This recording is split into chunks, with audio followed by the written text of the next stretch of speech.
White Fang by Jack London. Part 4, Chapter 5, The Indomitable.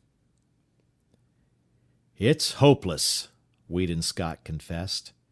He sat on the step of his cabin and stared at the dog musher, who responded with a shrug that was equally hopeless.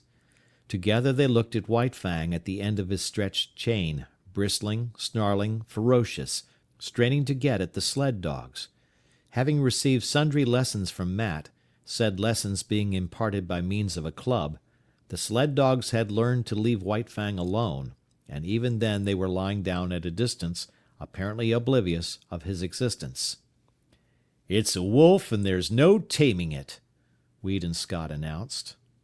"Oh, I don't know about that," Matt objected.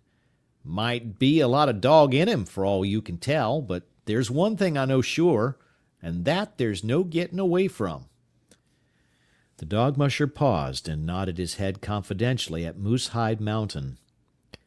"Well, don't be a miser with what you know," Scott said sharply, after waiting a suitable length of time. "Spit it out. What is it?" The dog musher indicated White Fang with a backward thrust of his thumb. "Wolf or dog, it's all the same. He's been tamed already." "No." "I tell you yes, and broke the harness. Look close there. Do you see them marks across the chest?" "You're right, Matt.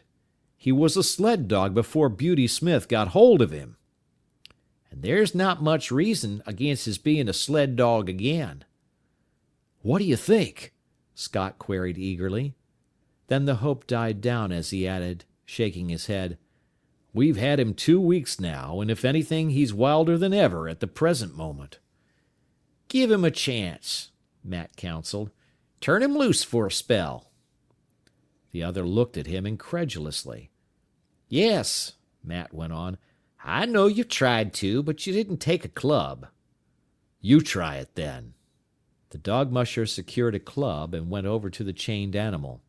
White Fang watched the club after the manner of a caged lion watching the whip of its trainer. "See him keep his eye on that club?" Matt said. "That's a good sign. He's no fool. Don't dast tackle me so long as I got that club handy. He's not clean crazy, sure." As the man's hand approached his neck, White Fang bristled and snarled and crouched down. But while he eyed the approaching hand, he at the same time contrived to keep track of the club in the other hand, suspended threateningly above him. Matt unsnapped the chain from the collar and stepped back. White Fang could scarcely realize that he was free. Many months had gone by since he passed into the possession of Beauty Smith, and in all that period he had never known a moment of freedom except at the times he had been loosed to fight with other dogs. Immediately after such fights he had always been imprisoned again. He did not know what to make of it. Perhaps some new devilry of the gods was about to be perpetrated on him. He walked slowly and cautiously, prepared to be assailed at any moment. He did not know what to do. It was all so unprecedented. He took the precaution to sheer off from the two watching gods, and walked carefully to the corner of the cabin. Nothing happened. He was plainly perplexed, and he came back again, pausing a dozen feet away, and regarding the two men intently. "Won't he run away?" his new owner asked. Matt shrugged his shoulders. "Got to take a gamble. Only way to find out is to find out." "Poor devil," Scott murmured pityingly. "What he needs is some show of human kindness," he added, turning and going into the cabin. He came out with a piece of meat, which he tossed to White Fang. He sprang away from it, and from a distance studied it suspiciously. "Hi, you, Major!" Matt shouted warningly, but too late. Major had made a spring for the meat. At the instant his jaws closed on it, White Fang struck him. He was overthrown. Matt rushed in, but quicker than he was White Fang. Major staggered to his feet, but the blood spouting from his throat reddened the snow in a widening path. "It's too bad, but it served him right," Scott said hastily. But Matt's foot had already started on its way to kick White Fang. There was a leap, a flash of teeth, a sharp exclamation. White Fang, snarling fiercely, scrambled backward for several yards, while Matt stooped and investigated his leg. "He got me all right," he announced, pointing to the torn trousers and undercloths and the growing stain of red. "I told you it was hopeless, Matt," Scott said in a discouraged voice. "I've thought about it off and on, while not wanted to think of it, but we've come to it now. It's the only thing to do." As he talked, with reluctant movements he drew his revolver, threw open the cylinder, and assured himself of its contents. "Look here, Mr. Scott," Matt objected. "That dog's been through hell. You can't expect him to come out a white and shining angel. Give him time." "Look at Major," the other rejoined. The dog musher surveyed the stricken dog. He had sunk down on the snow in the circle of his blood and was plainly in the last gasp. "Served him right. You said so yourself, Mr. Scott. He tried to take White Fang's meat, and he's deado. That was to be expected. I wouldn't give 2 whoops in hell for a dog that wouldn't fight for his own meat." "But look at yourself, Matt. It's all right about the dogs, but we must draw the line somewhere." "Serve me right," Matt argued stubbornly. "What did I want to kick him for? You said yourself that he'd done right. Then I had no right to kick him." "It would be a mercy to kill him," Scott insisted. "He's untamable." "Now look here, Mr. Scott. Give the poor devil a fighting chance. He ain't had no chance yet. He's just come through hell, and this is the first time he's been loose. Give him a fair chance, and if he don't deliver the goods, I'll kill him myself. There!" "God knows I don't want to kill him or have him killed," Scott answered, putting away the revolver. "We'll let him run loose and see what kindness can do for him. And here's a try at it." He walked over to White Fang and began talking to him gently and soothingly. "Better have a club handy," Matt warned. Scott shook his head and went on trying to win White Fang's confidence. White Fang was suspicious. Something was impending. He had killed this god's dog, bitten his companion god, and what else was to be expected than some terrible punishment? But in the face of it he was indomitable. He bristled and showed his teeth, his eyes vigilant, his whole body wary and prepared for anything. The god had no club, so he suffered him to approach quite near.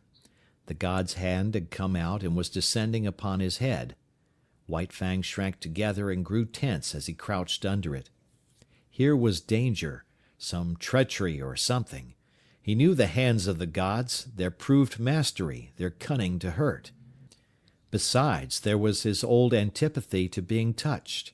He snarled more menacingly, crouched still lower, and still the hand descended. He did not want to bite the hand, and he endured the peril of it until his instinct surged up in him, mastering him with its insatiable yearning for life. Weedon Scott had believed that he was quick enough to avoid any snap or slash, but he had yet to learn the remarkable quickness of White Fang, who struck with the certainty and swiftness of a coiled snake.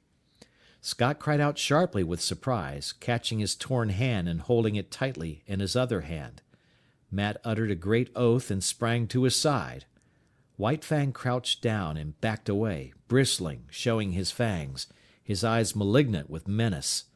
Now he could expect a beating as fearful as any he had received from Beauty Smith. "Here, what are you doing?"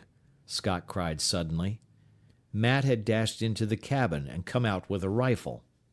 "Nothin'," he said slowly, with a careless calmness that was assumed.